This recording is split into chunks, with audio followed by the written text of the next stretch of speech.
આજે આપણે NMMS ની જે પરીક્ષા હોય એમાં એક સૌથી અગત્યનો ઇમ્પોર્ટન્ટ પોઈન્ટ છે શ્રેણી પ્રકરણ. શ્રેણી પ્રકરણમાંથી તમને મિનિમમ 5 થી 7 માર્ક્સના ક્વેશ્ચન્સ આવે છે. એટલે આ પ્રકરણ NMMS ની એક્ઝામ માટે સૌથી ઇમ્પોર્ટન્ટ પ્રકરણ કહેવામાં આવે છે. હવે શ્રેણી શું છે, શ્રેણી વિશેની આપણે એમાં માહિતી મેળવીશું. શ્રેણી કોને કહેવામાં આવે છે? શ્રેણી એટલે એક પેટર્ન છે. શ્રેણી એટલે શું હોય? એક પેટર્ન હોય, એક સાંકળ હોય જે એકબીજા સાથે શું હોય? કનેક્ટેડ હોય છે, એટલે એકબીજા સાથે સંકળાયેલું હોય છે. હવે શ્રેણીના પ્રકરણમાં આપણે વિવિધ સંખ્યાઓ વિશેની માહિતી મેળવીશું કે એકી સંખ્યાઓ કોને કહેવાય, બેકી સંખ્યાઓ કોને કહેવાય, વિભાજ્ય સંખ્યાઓ કોને કહેવાય, અવિભાજ્ય સંખ્યા કોને કહેવામાં આવે છે.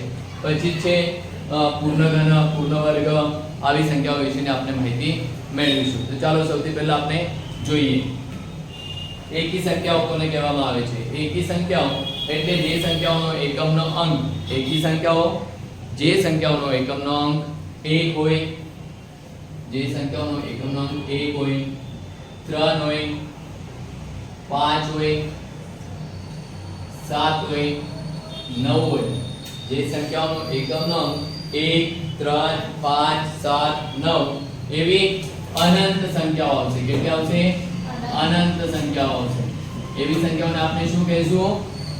એકી સંખ્યાઓ. હવે બેકી સંખ્યાઓ કોને કહેવામાં આવે છે? જે સંખ્યાઓનો એકમનો અંક, જે સંખ્યાઓનો એકમનો અંક 2 હોય, 4 હોય, 6 હોય, 8 હોય, 10 હોય એવી અનંત સંખ્યાઓ આવશે. એવી આપણને કેટલી સંખ્યાઓ આવશે? અનંત સંખ્યાઓ આવશે. એકી સંખ્યામાં 1, 3, 5, 7, 9 એવી એ પણ કેટલી સંખ્યાઓ છે? અનંત સંખ્યાઓ. અને બેકી સંખ્યાઓની એકમનો અંક શું હોય છે? 2, 4, 6, 8, 10 એવી એ અનંત સંખ્યાઓ આવશે. એને બેકી સંખ્યા કહેવામાં આવે છે. હવે પ્રાકૃતિક સંખ્યા કોને કહેવામાં આવે છે? પ્રાકૃતિક સંખ્યા કોને કહેવાય? પ્રાકૃતિક સંખ્યા એટલે જે સંખ્યાઓની શરૂઆત, જે સંખ્યાઓની શરૂઆત એકમ, જે સંખ્યાઓની શરૂઆત 1, 2, 3 એટલે 1 થી શરૂઆત થાય એવી બધી સંખ્યાઓને શું કહીશું? પ્રાકૃતિક સંખ્યાઓ કહેવામાં આવે છે. પ્રાકૃતિક સંખ્યાઓની શરૂઆત 1, 2, 3, 4 એવી અનંત સંખ્યાઓ છે. કેટલી છે? પણ અનંત સંખ્યાઓ છે. હવે પ્રાકૃતિક સંખ્યાઓને ઇંગ્લિશમાં નેચરલ સંખ્યા અને એને શોર્ટમાં n વડે દર્શાવવામાં આવે છે. પ્રાકૃતિક સંખ્યાઓને શું કહેવાય છે? નેચરલ સંખ્યા તરીકે પણ ઓળખવામાં આવે છે અને એનો શોર્ટમાં એને n વડે દર્શાવાય છે. પછી છે પૂર્ણ સંખ્યાઓ. હવે પૂર્ણ સંખ્યાઓ કોને કહેવાય છે? પ્રાકૃતિક સંખ્યાની શરૂઆત 1 થી થાય છે અને જે પૂર્ણ સંખ્યા હોય છે એ પૂર્ણ સંખ્યાઓની શરૂઆત 0 થી થાય છે. એમાં આપણે ખાલી 0 ઉમેરીશું એટલે કઈ સંખ્યા બનશે? પૂર્ણ સંખ્યાઓ. એટલે પૂર્ણ સંખ્યાઓની શરૂઆત 0 થી થાય છે અને પૂર્ણ સંખ્યાને w વડે દર્શાવવામાં આવે છે. એની શરૂઆત 0, 1, 2, 3, 4 એવી એ પણ અનંત સંખ્યાઓ છે. કેવી સંખ્યા છે? અનંત સંખ્યાઓ છે. પછી છે પૂર્ણ વર્ગ સંખ્યાઓ. હવે પૂર્ણ વર્ગ સંખ્યા જાણવા પહેલા આપણે વર્ગ વિશેની માહિતી મેળવીશું. વર્ગ કોને કહેવામાં આવે છે? કોઈ એક સંખ્યા હોય, કોઈ એક સંખ્યા હોય, એ સંખ્યાને આપણે એ સંખ્યા વડે ગુણીશું. જેવી રીતે જોઈએ 1 ગુણ્યા 1 કરો, 1 ગુણ્યા 1 એટલે શું થશે? 1 નો વર્ગ. 1 ગુણ્યા 1 એટલે 1 નો વર્ગ. હવે એવી જ રીતે 2 ગુણ્યા 2 કરો એટલે 2 નો વર્ગ, 2 નો વર્ગ. હવે 2 નો વર્ગ આપણે તો ખબર પડી ગઈ વર્ગ, પણ પૂર્ણ વર્ગ એટલે 2 નો વર્ગ કેટલો થયો? 4.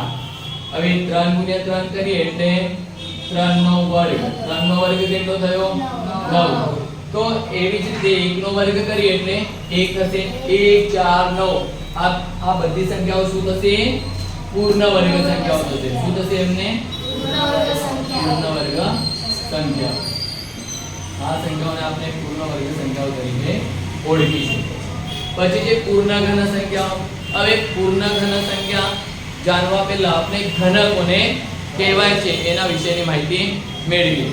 ઘન એટલે એકની એક સંખ્યાને 3 વખત ગુણવાથી, એકની એક સંખ્યાને 3 વખત ગુણવામાં આવે તો આપણે જે સંખ્યા મળે એ શું કહેવાય?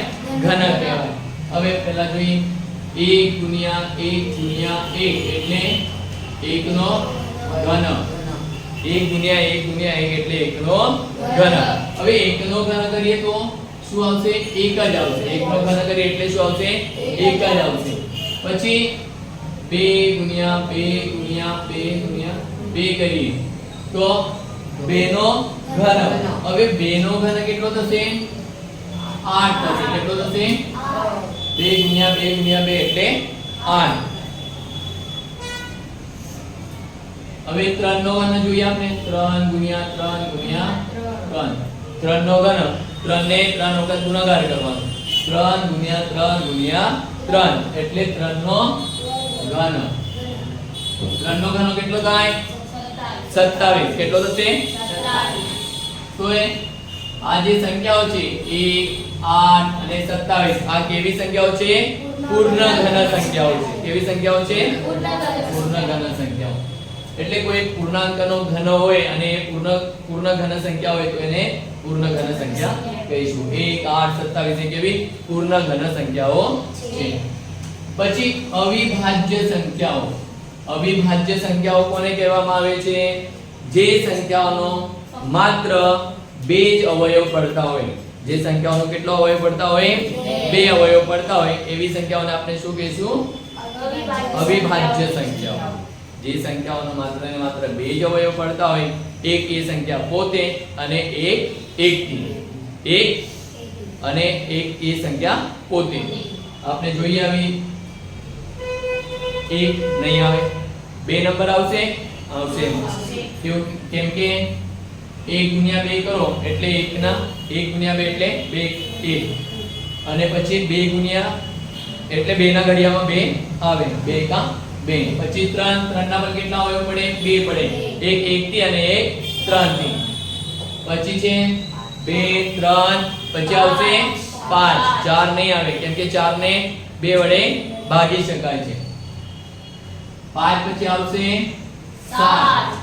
પછી 7 પછી શું આવશે? 8 આવશે? નહીં આવે કેમ કે 8 ને 1 થી 2 વડે પછી 4 વડે અને 8 થી એટલે એના 2 થી વધારે અવયવ થાય છે તો એ 8 નહીં આવે. પછી 9 પણ નહીં આવશે. કેમ કે એને શેના વડે ભાગી શકાય? 1 થી ભાગી શકાય, પછી 3 થી ભાગી શકાય અને પછી 9 થી પણ ભાગી શકાય એટલે એના પણ 2 થી વધારે અવયવ થશે. તો પછી શું આવશે? 11 આવશે. એવી આપણ કેટલી સંખ્યાઓ છે? અનંત સંખ્યાઓ છે. કેટલી સંખ્યાઓ છે? આપણ અનંત સંખ્યાઓ છે. હવે વિભાજ્ય સંખ્યાઓ છે. વિભાજ્ય સંખ્યાઓ એટલે જે સંખ્યાઓના 2 થી વધારે અવયવ થાય એવી સંખ્યાઓને આપણે શું કહીશું? વિભાજ્ય સંખ્યાઓ. શું કહીશું આપણે? હવે વિભાજ્ય સંખ્યાઓ જોઈએ એટલે એમાં 1 આવશે? નહીં આવે. 2 નહીં. 3 કેમ કે આ જે પહેલી જે 3 સંખ્યાઓ છે એમના કેટલા અવયવ પડે? 2 કરતા ઓછા અવયવ પડે. 2 એટલે 2 જ અવયવ પડે. 2 થી વધારે અવયવ પડતા નથી. હવે 4 જોઈએ. 4 વિભાજ્ય સંખ્યા થશે? થશે.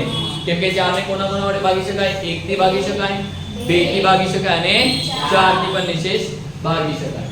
એટલે 4. પછી 5 આવે? નહીં. 6 7 નહીં આવે. 8 9 10 એવી આપણ કેટલી સંખ્યાઓ છે?